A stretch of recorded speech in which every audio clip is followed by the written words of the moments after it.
এই লোকটা এতটাই পারফেক্ট ভাবে তীর মারতে পারতো যে তার সবগুলো তীর একদমই নিশানার মাঝ বরাবর লেগে যেত, কারণ এই শালা একদমই বোর্ডের কাছ থেকে নিশানা লাগাচ্ছিল।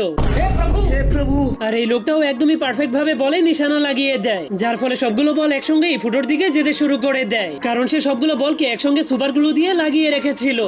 আর এই দুইজন লোক টেনিস বল খেলছিল, কিন্তু খেলা দেখতে আসা সবগুলো দর্শক অনেক অলস ছিল, কারণ তারা তাদের অলসতার জন্য তাদের মাথাগুলোকে ঘোরাতো না, তারা শুধুমাত্র তাদের চোখের মণিগুলোকে বলের সঙ্গে সঙ্গে এদিক ওদিক ঘুরিয়ে দিত।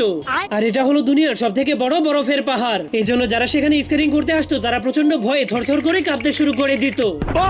কিন্তু তখনই সে 1 সেকেন্ডের মধ্যেই নিচে নেমে আসে, কারণ সেই পাহাড়টা ছিল একটা নকল পাহাড়ের পেইন্টিং। আর এই সবগুলো লোক যখনই রেসিং করার জন্য দৌড়াতে শুরু করে তখন তারা সবাই একসঙ্গেই দৌড়াতে শুরু করে দেয়, কারণ তারা সবাই একই কোম্পানির ভিটামিন খেয়েছিল।